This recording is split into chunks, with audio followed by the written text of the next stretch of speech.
He walked into the square like any other tourist. But when he ordered the Royal Guard to salute the American flag, what happened next silenced everyone in Buckingham, London. 10 a.m. The sky over Buckingham Palace shimmered with pale grey clouds, and the atmosphere was unusually tense. The usual bustling crowd of tourists seemed to instinctively quiet down. Something about this morning felt different. A small group began to form at the edge of the square. Americans, mostly. You could tell by the flags on their sleeves, the way they spoke loudly, assertively. One man stood at the center of them, tall, broad-shouldered, his cap tilted slightly, showing gray at the temples. Retired Sergeant Major Jackson Cole. Iraq, Afghanistan. 28 years in uniform. And now, a visitor to the United Kingdom. The changing of the guard ceremony was minutes away. Scarlet uniforms, bearskin hats, polished boots. It was a display of precision, of discipline. Tourists lined up along the barriers, phones raised high. But Jackson wasn't here for pictures. He was here for something personal. A hush fell as the guards emerged in perfect formation. Not a step out of line, not a blink out of place. The lead guard took position at the front. His name tag read, Thomas Price. Expression unreadable. Posture flawless. Every inch the Royal Guard. But behind those stoic eyes, something flickered, as if he'd recognized someone in the crowd. And then it happened. Jackson stepped forward, beyond the barrier, drawing gasps from the crowd. He stood directly in front of Thomas, raised his hand in a crisp salute, and with a voice honed by years of command, barked, "Guard! Show respect to the stars and stripes. Salute your allies' flag." The square froze. 1,000 eyes turned. Phones were raised. And Thomas didn't move. Not a blink. Not a twitch. A moment passed, then another, and then a whisper among the guards behind Thomas. He won't respond. They never do. But Jackson didn't flinch. He lowered his salute. Slowly, eyes locked on Thomas. I bled beside British soldiers, watched them fall, buried them with honor, and today I stand here and ask for nothing but a moment of shared respect. Still, no reaction. The silence was thick. A child started to cry. A woman muttered, "Just let it go." But Jackson took a step closer. One more, and one more, until he was within arm's reach of Thomas. Then, breaking every rule, he reached forward and placed a small American flag pin on the corner of Thomas's red tunic. Gasps erupted. A security officer shouted, "Sir, step back!" But Jackson didn't move. He looked directly into Thomas's eyes and said, "If you remember Kandahar, you'll know why I'm doing this." And for the briefest second, Thomas's jaw tensed, not a flinch, but a shift, like a memory trying to force its way to the surface. But before anything more could happen, 2 palace guards moved in. Jackson raised both hands, surrendering peacefully. As he was escorted away, the crowd watched in stunned silence. No one clapped. No one booed. They were waiting for something. And then, Thomas did the unthinkable. As Jackson was led off the square, Thomas took one step forward. He turned, just enough, so that his body was no longer facing dead ahead. And then, he lowered his head. Slightly, barely, but deliberately. Gasps. Then utter silence. It wasn't a salute, not officially, but it was acknowledgement, and in the world of the Royal Guard, that spoke louder than any command. The footage spread like wildfire. Overnight, millions had seen the clip. Jackson Cole's commanding voice, the unflinching Royal Guard, and that final moment, the subtle lowering of the head. Comment sections exploded. News outlets from both the US and UK picked it up under headlines like, "Royal Guard breaks protocol in moment of silent salute." Was it respect or just a shift in posture? Who is the veteran behind the Buckingham incident? But Jackson didn't want attention. He'd gone quiet, retreating to a small rented flat in Soho. He didn't post. He didn't comment. He didn't try to explain. He waited for someone else to see it, to remember it. Back inside the palace barracks, Thomas Price sat rigid on the edge of a bunk. His uniform was perfectly folded beside him. Boots polished, cap placed dead center on a shelf, but his mind was not at peace. Across from him, another guardsman, Davies, looked up from polishing his rifle. "You good?" "I'm fine," Thomas replied. "They're reviewing footage, you know. Higher-ups want answers. They said you moved." "I didn't. They said it looked like a nod." "It wasn't." Davies gave him a long look. "Did you know him?" "No." "Are you sure?" Thomas paused. "I don't know." That night Thomas lay awake. He stared at the ceiling, eyes wide open, his mind playing the moment over and over. The American's voice, the pin on his chest. The word, he'd whispered, Kandahar. It echoed, not like a memory, more like a vibration behind the eyes, something he should remember but couldn't quite reach. He rose and opened his footlocker. Inside, buried under standard kit, was a sealed envelope. No markings, no name. Just one thing written in faded ink. Open only if the past returns. He held it in his hand for minutes before finally putting it back. He wasn't ready. Not yet. Elsewhere, across the city, a woman watched the video for the 37th time. Emily Ward, former field journalist, now podcast host, known for digging into military cover-ups, whistleblower cases, and lost soldiers. And this had every sign of being something buried deep. She zoomed in on the video frame by frame, on the subtle shift of Thomas's eyes, on the placement of the pin. She knew veterans, she knew signs of recognition, even buried ones. She picked up her phone.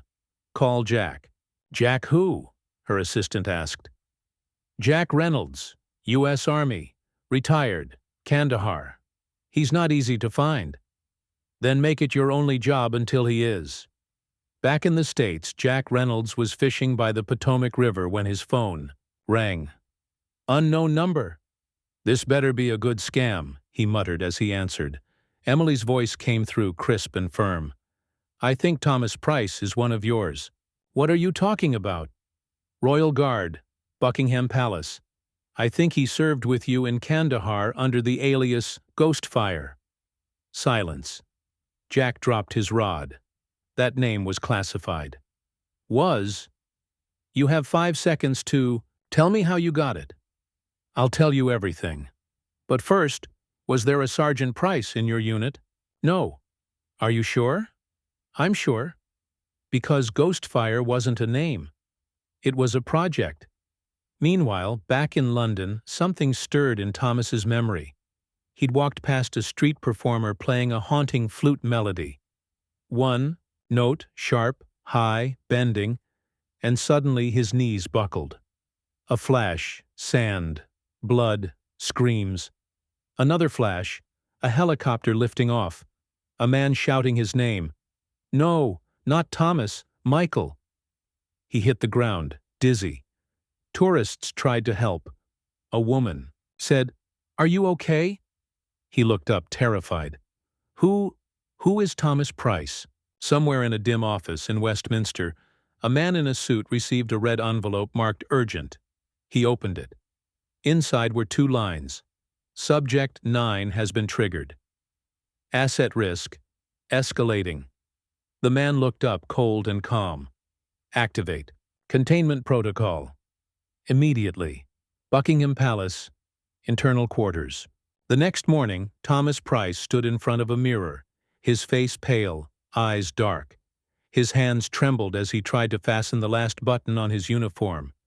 His reflection looked wrong, too polished, too clean, too unfamiliar.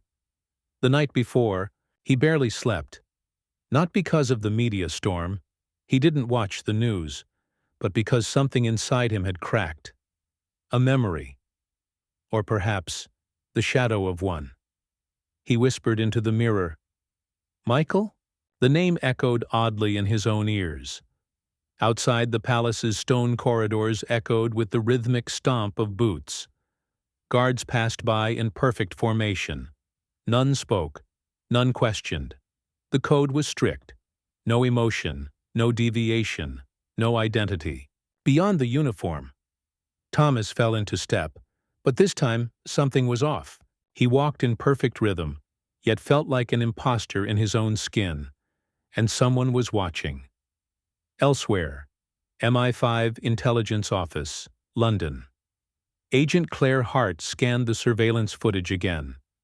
She paused on the frame where Thomas's eyes twitched, just a second after Jackson said, "Kandahar." She narrowed her gaze, then tapped the keyboard, zoomed in. Irregular biometric response. Pupil dilation, abnormal. Heartbeat spike, 32% above baseline. Hart turned to her superior, Director Monroe. "He's hiding something." Or, "He doesn't even know what he's hiding. We need confirmation. I've traced his enlistment, but it doesn't go further back than 6 years ago. And before that? Nothing. Like he didn't exist." Then activate the failsafe. If he cracks, we're all exposed. Soho, London. Jackson Cole's flat. Jackson sat in silence, eyes fixed on the small military pin he had pressed onto the guard's uniform just a day before. He held a photo in his hand, taken years ago. In it were 3 men in fatigues, dusty, tired, proud. One of them looked exactly like Thomas Price, but the name patch read, M. Reeves. He tapped the photo lightly, then muttered, "I knew it. You didn't die in that blast.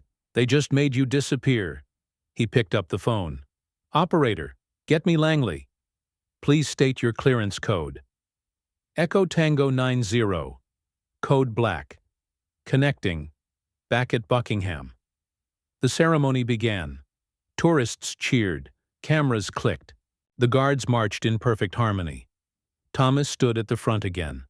But this time, something was different. His movements, though flawless, were disconnected. His gaze drifted. At one point, a child waved an American flag, and he flinched, just barely. That's when someone in the crowd caught his eye, a woman. Brown trench coat, red scarf, sunglasses, Emily Ward. She didn't blink. She didn't blink. Flashback. Confidential briefing, 2009. A dark room. Officers sat in a tight circle. A projector buzzed softly, casting maps and satellite images onto the wall. At the center, Captain Michael Reeves argued with a superior. "We weren't rescuing hostages. We were cleaning up evidence." "That's above your clearance. You're killing civilians, bombing villages, deleting the truth. That's not your concern anymore." Michael's voice cracked with anger. "This isn't war, it's erasure." A folder labeled Project Ghostfire lay open. Dozens of redacted files, photos with blurred faces, coordinates. The mission wasn't to protect, it was to erase, and he was next on the list. Back to present. Blackwood Forest Michael leaned against a rusted wall, staring at the floor. "So they wiped my memory, sent me to London, and put me in a red coat like I was just nobody?" Jackson stepped closer. "Not just anybody. The Royal Guard is the perfect cover. You're trained not to speak, not to think. Just stand. Still. Silent. Invisible. And if I started to remember, they'd take you out." Michael glanced up sharply. "Then why haven't they?" A twig snapped behind them. Both men turned instantly, battle reflexes intact. From the trees emerged Emily, hands raised. "Because they didn't expect you to get this far. Elsewhere." MI5 Crisis Room Director Monroe paced furiously. "We've lost visual. We've Lost biometric tracking. He's off the grid, Agent Hart chimed in. Satellite flagged movement at the Blackwood facility. We think he's there, with Cole. Then send a drone. Scramble a ground team. Bring him in, dead or alive. Sir, that would be an act of aggression on UK soil. He is not UK property. He is a containment breach. He's also a human being, sir. Monroe stared coldly at her. Not anymore. Blackwood Forest, cabin interior.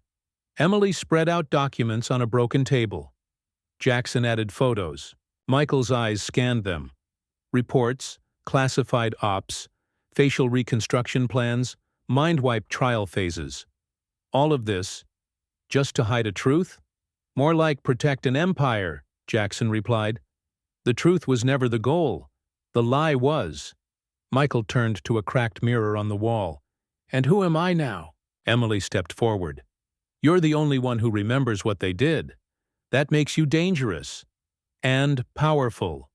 Suddenly, static. A voice crackled on a nearby shortwave radio. Echo Tango, eyes on target. Ground team approaching. Prepare to engage.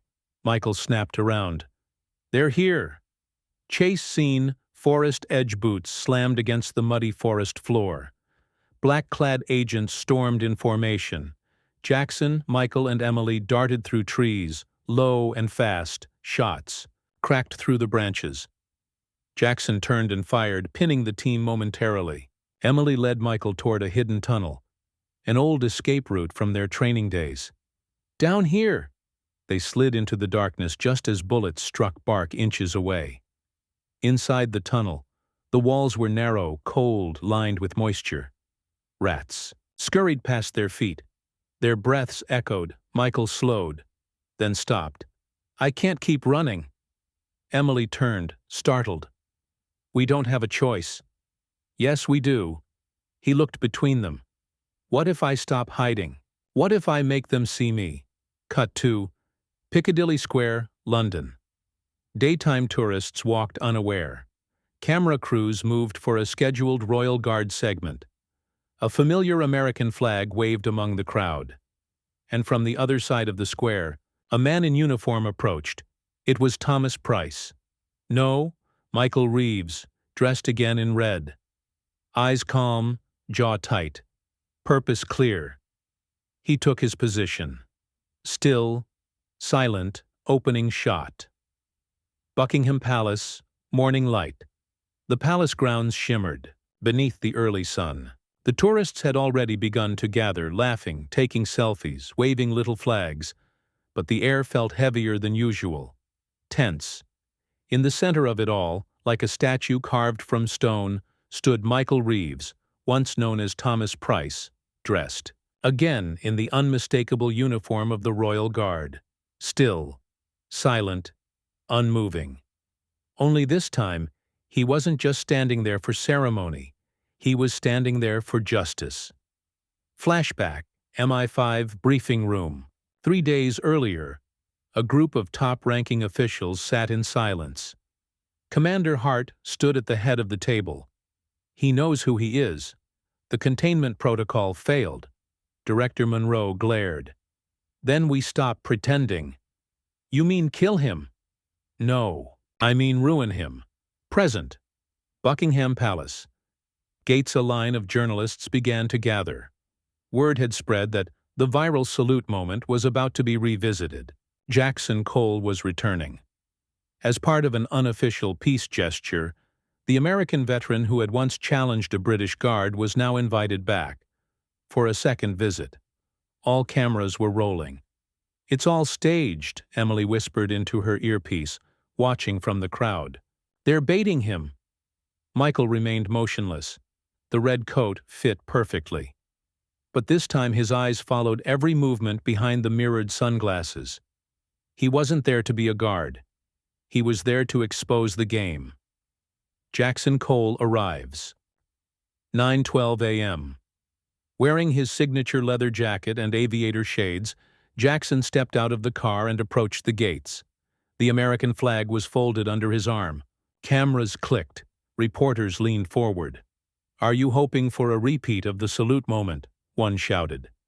Jackson gave a practiced smile. "I'm here to honor a friend, nothing more." But as he turned toward Michael, he spoke under his breath.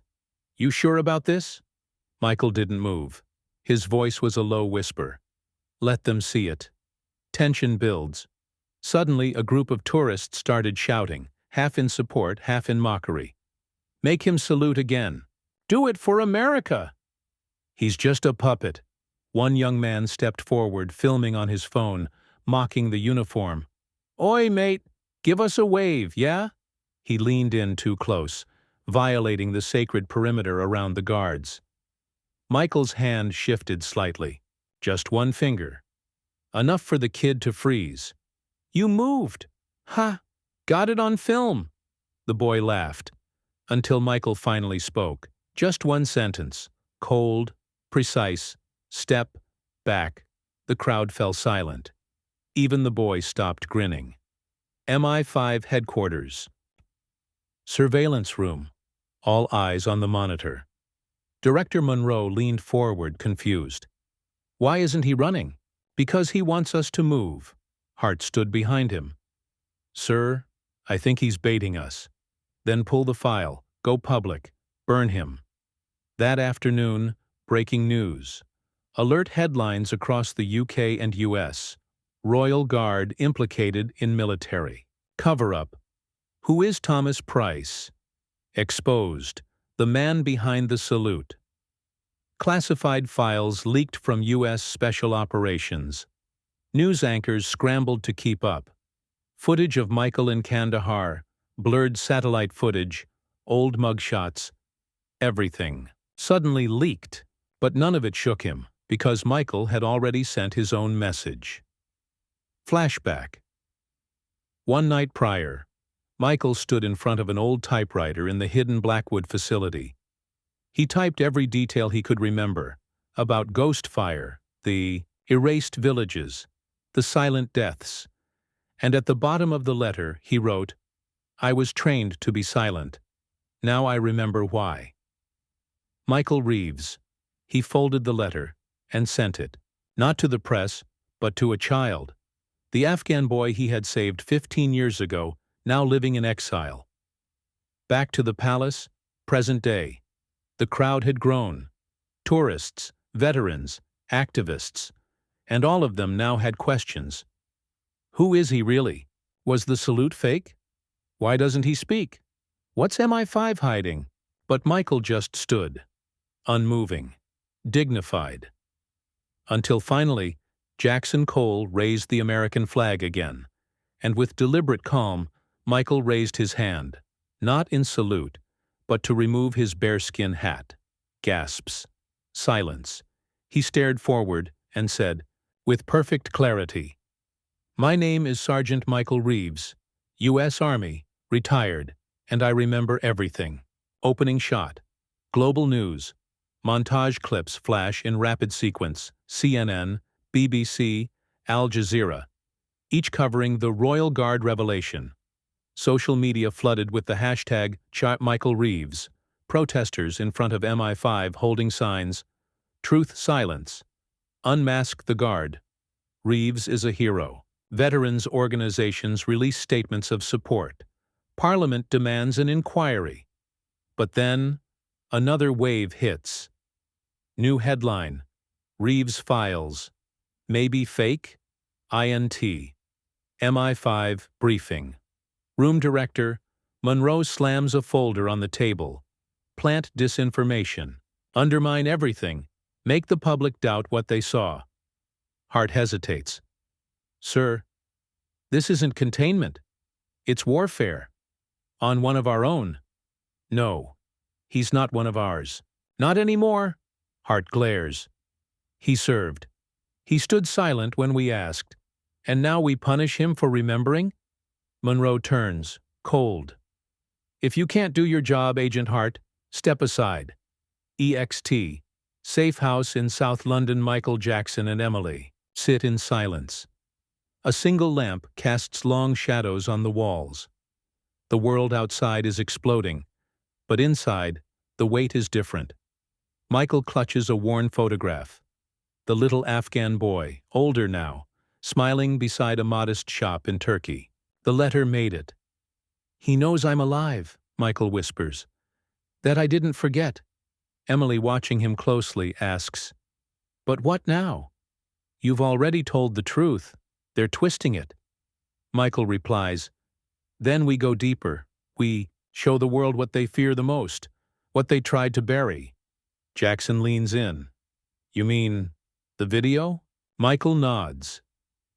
Flashback, Kandahar, 2010. Grainy camcorder records chaos, screams, gunfire, smoke, but through the blur, Michael dragging a wounded boy through a hail of bullets. Then, U.S. officials burning crates marked evidence. Villagers begging for mercy. And finally, Michael confronting his superior. "You lied to us. This war isn't about heroes, Reeves. It's about control. Then control this." Michael shoves the camera into the man's chest. Back to present. Michael plugs in an encrypted drive. The footage plays on an old laptop. Jackson's face hardens. "If you release this, they'll come for you with everything." "Let them." Emily watches the footage loop. "You're not just exposing them. You're exposing yourself." "I'm done hiding." XT Buckingham Palace. Next morning. Michael walks calmly toward the palace gates, again in uniform. Tourists part. The crowd goes silent. Everyone knows who he is now. He takes his post, still, silent. But this time, no ceremony, no salute. Just truth. A van parks nearby. A screen unfolds. Jackson Cole appears live. This is for every soldier silenced, for every truth buried under medals and red tape. The Kandahar footage plays publicly for the first time. Gasps, screams, silence. In T. MI5. Crisis mode. Monroe throws a monitor off the desk. "Shut it down! All of it!" Tech agents race, typing commands. Black screens blink. "We can't stop." The broadcast, "It's everywhere," Monroe yells. "Then burn the asset." Hart steps forward, voice trembling. "He's not an asset. He's a soldier. And he did what you never had the courage to do." Monroe reaches for his gun. Hart's eyes, narrow XT. Palace gates. That same memento bullet cracks the silence. Michael flinches, slightly, but doesn't fall. Behind him, Emily tackles the shooter, a disguised agent. Jackson shields the laptop. Tourists scream. Police rush in. But Michael remains still, blood seeping from his side. He doesn't fall. He won't fall. Int BBC Newsroom. Emergency broadcast. The footage floods every screen in the UK BBC anchor, shaken. This is no longer about one man. It's about the cost of silence and the courage to break it. Int Parliament. Hours later. Emergency session. We demand an official inquiry. Who authorized the cover-up? How deep does this go? The name Reeves is spoken. With reverence. XT. Palace. Night Michael lies in a hospital gurney, being lifted into an ambulance. Still conscious. Still watching. The crowd chants his name. Not as a soldier. Not as a symbol. As a man who stood still. Until truth demanded motion. Opening scene. Hospital room. 3:12 a.m. Dim lights. Rhythmic beeping. The sterile scent of antiseptic hangs in the air. Michael lies in a hospital bed, bandaged, breathing slowly. Monitors blink. Nurses whisper outside the room, but he's not alone.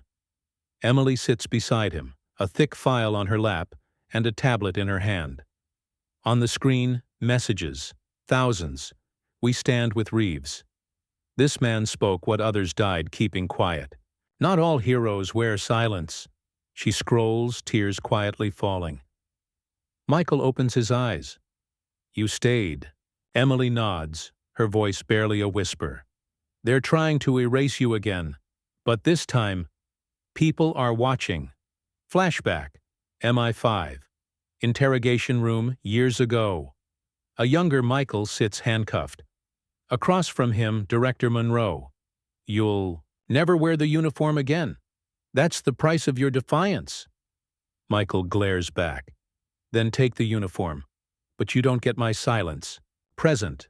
Outside Parliament. Protesters gather in droves. Signs. Flags. Veterans in full regalia. The chant rises. Truth has a name. Michael Reeves! Michael Reeves!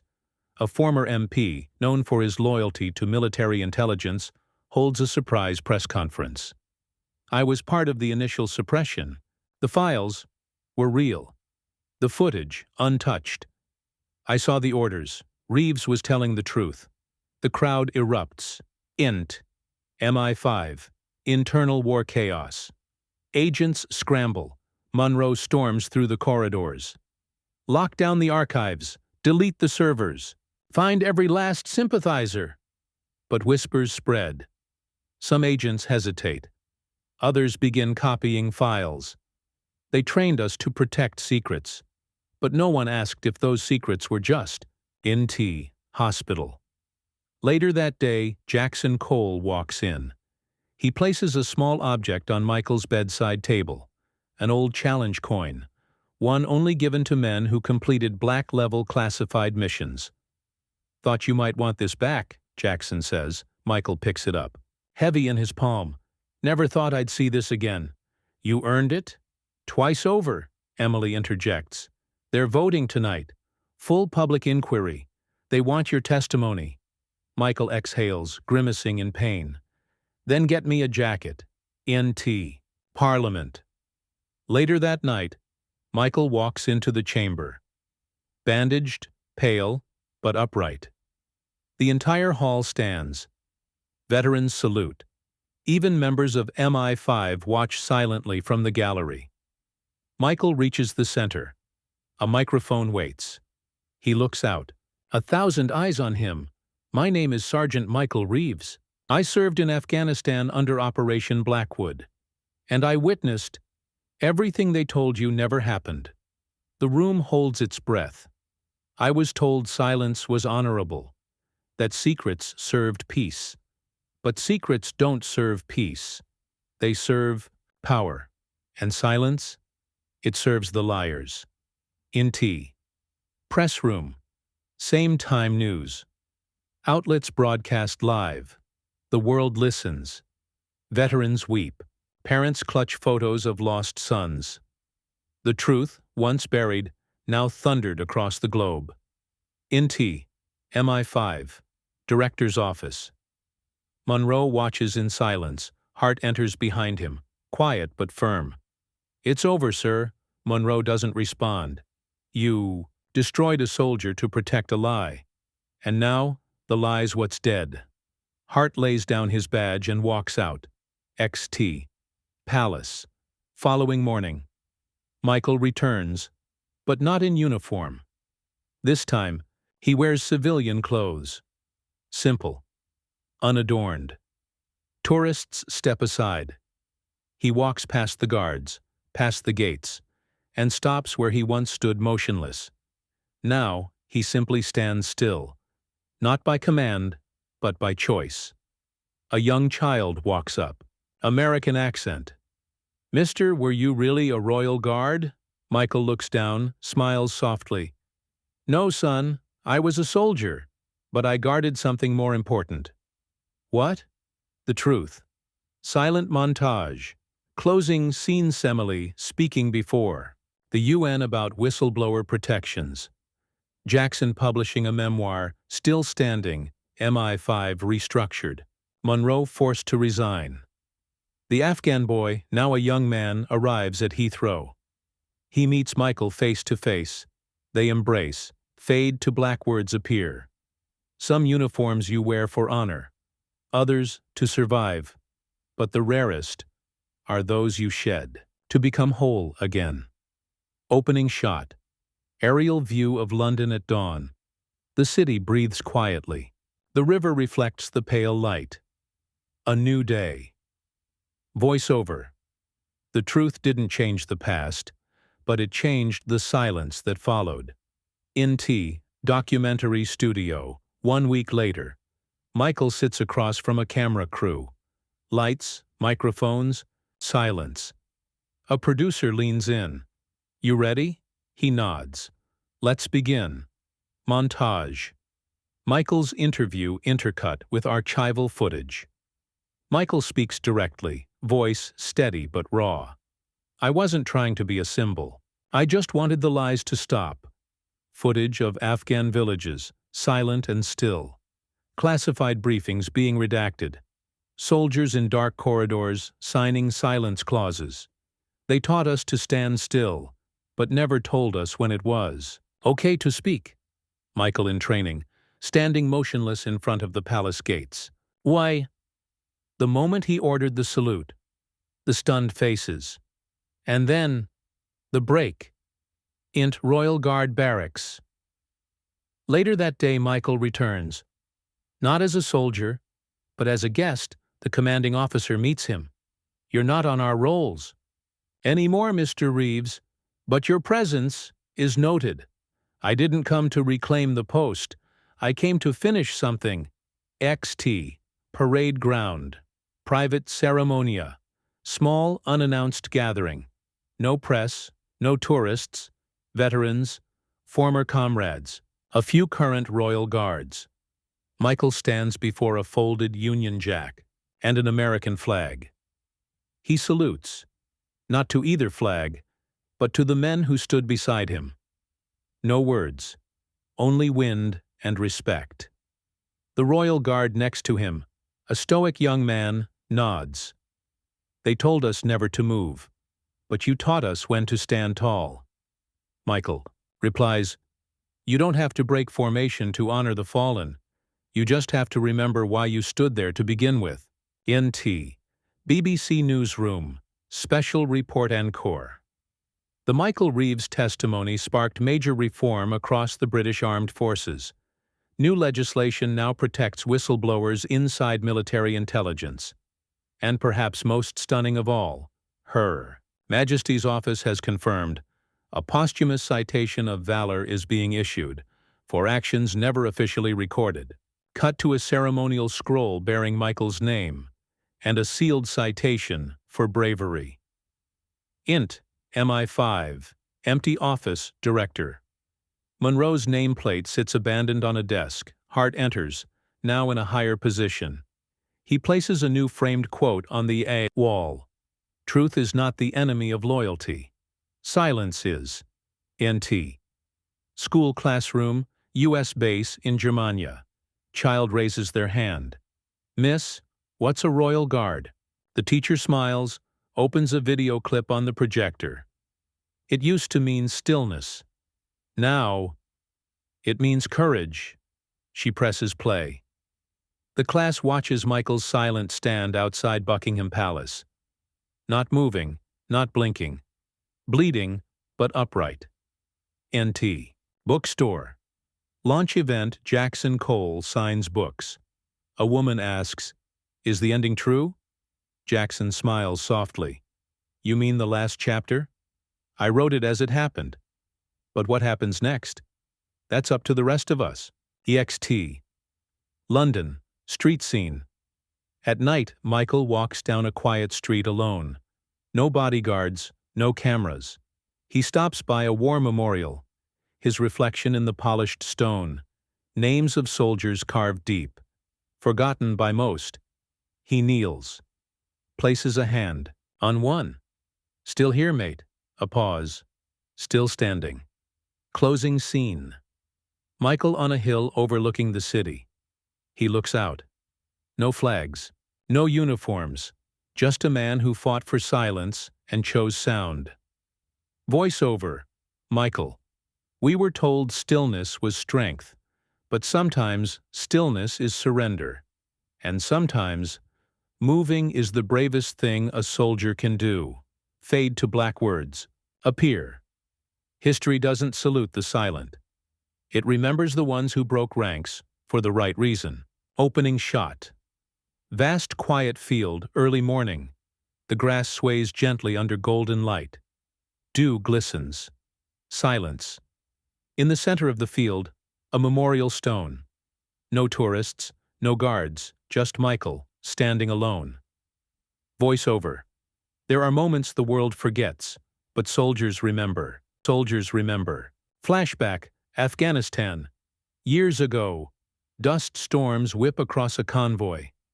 Michael and his squad are pinned down in a firefight.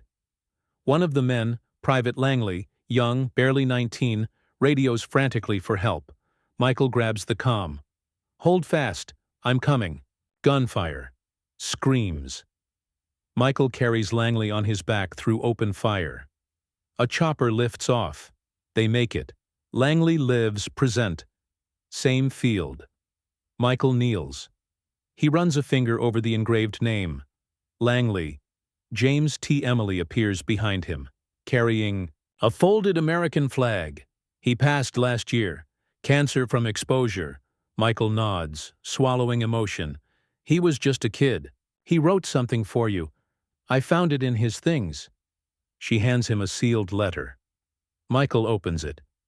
Inside, "You saved me once, but it's what you did after that saved more than you'll ever know.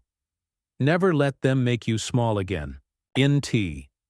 United Nations Assembly." 3 months later, Michael walks in. No longer a soldier, but now an advocate. He's invited to speak during an international forum on military ethics and accountability. Silence as he takes the podium. They said, "Justice was too complicated. That national security meant secrecy. But real security starts with truth. I'm not here for revenge. I'm here for clarity. Because behind every classified file is a mother who doesn't know why her son never came home." Stunned silence. Then a standing ovation. INT, Military Academy. Classroom. Young cadet raises his hand. "Sir, do you think loyalty and truth can exist together?" The instructor, Jackson Cole, smiles. "If they don't, then we're serving." The wrong flag. Montage. Global ripple effect laws passed in multiple countries protecting military whistleblowers. U.S. documentary titled "The Guard Who Spoke" wins international acclaim. MI5 permanently dissolves its special silence clause. The Afghan boy, now an activist, builds a school named after Michael and Langley. XT. Buckingham Palace. Public. Ceremonia rare joint military tribute is held. For the first time, a British Royal Guard and a U.S. Marine stand side by side during a moment of silence. Both salute simultaneously, not for country but for principle. In the crowd, Michael watches, hat over heart. Emily stands beside him. They saluted Mike. "Not for me." He gestures to the people watching, the signs held up, the families reunited by truth. For all of them. Closing scene. Intimate dinner, family setting. Michael, Emily, Jackson, and the Afghan activist share a quiet meal, laughter. Stories. Not of war, but of healing. A child at the table, Emily's niece, asks, "Uncle Mike, what's the bravest thing you ever did?" Michael thinks. Smiles. "Tell the truth, even when no one wanted to hear it."